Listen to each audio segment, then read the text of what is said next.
Ever see two different Joneses steal the same spotlight? That's exactly what heavyweight Tom Aspinall pulled off when he grabbed BJJ phenom Craig Jones, switched on the phone camera, and reenacted Jon Jones's trademark lift and flex pose, minus the title belt, but plus a cheeky grin. The clip rocketed through social feeds in minutes. Fans laughed, haters fumed. Jon Jones replied with a calm, "Nice one, lads," in the comments, then went eerily quiet. But silence rarely means surrender in Fightland, and just hours later, Bones popped up on the Deep Cut with Vic Blends podcast, laying out a future that barely involves the UFC at all. Exhibition bouts in basketball arenas, coaching talent on his own streaming channel, a legacy trophy case he swears is already full. He framed it as freedom, not retirement, and he did it with that ice-cold grin champions get when they know the scoreboard can't be wiped. Yet for every king who thinks the kingdom is secure, there's a hungry barbarian rattling the gates. Aspinall's prank was more than banter.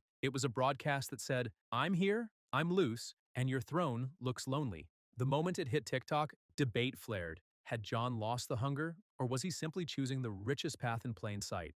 Dominic Cruz, a man who once reassembled an entire MMA division with little more than aching knees and stubborn pride. Cruz watched the Jones-Aspinall soap opera, shrugged, and offered the most boring and most dangerous advice in the sport. Just keep winning. Forget public begging. Forget hashtag campaigns. Wipe out the division once. Wipe it out twice. Do it until ESPN highlights can't show a heavyweight montage without Tom's liver kicks slowing into super slow-mo. In Cruz's worldview, legacy is gravitational. Pile up enough brutal stoppages and even Jon Jones can't orbit out of range forever. That message puts the whole dilemma in sharper relief. Jon believes his resume is better than any payday the UFC can currently script. But resumes age. Sports fans have short memories and shorter attention spans. If Tom Aspinall erases every contender with the same speed he erased Sergey Pavlovich, the whispers of, "Yeah, but he never beat Jon," eventually flip to,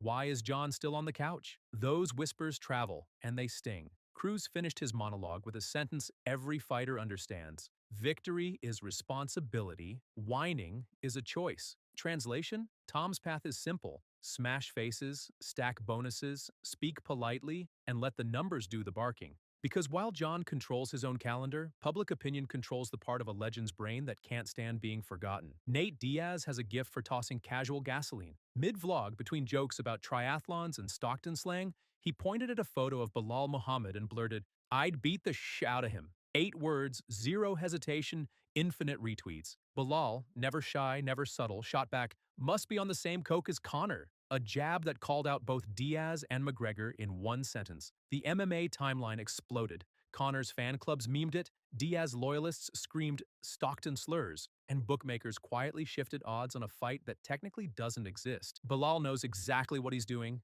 His grind-heavy wrestling racks up wins, not fans. So trading shots with Nate Diaz catapults him from quiet fight slots into headline territory. Diaz benefits too. It proves he can still dominate the news cycle with one casual threat. They're chasing attention, not risking records. Everything stays talk until a bout agreement lands. And if a future pay-per-view needs a co-main in a hurry, this feud could leap from X posts to locked cage doors. Liverpool's championship parade already looked like a sea of red scarves and rooftop selfies.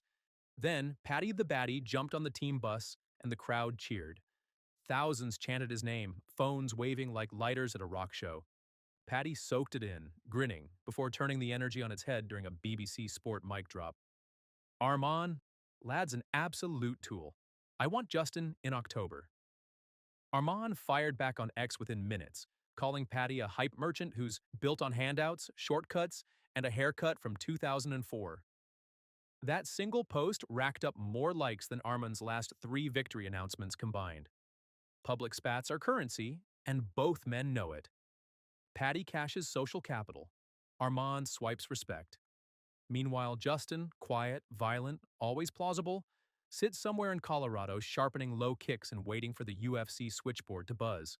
Alex Pereira landed in Frankfurt, posed for selfies, then decided photos were too predictable. He lined up a starstruck supporter, turned her around and instructed, "Don't look back, trust me." With cameras rolling, he faked a savage Muay Thai elbow within inches of her ponytail, then broke into that granite statue smile only after she squealed. Instagram devoured the clip. German media dubbed him the nicest assassin alive, and even casuals now recognize the stone hand tattoo before they catch his name. The prank shows how far Pereira's aura has spread. Not just champion, not just knockout artist, but international prankster, glory kickboxing, and the UFC's light heavyweight mountain. A year ago, he was an Adesanya rival. Today, he's a bilingual brand who can sell out meet and greets in countries where MMA used to air at 3 a.m. local time. Fame is fickle. Pereira is feeding it.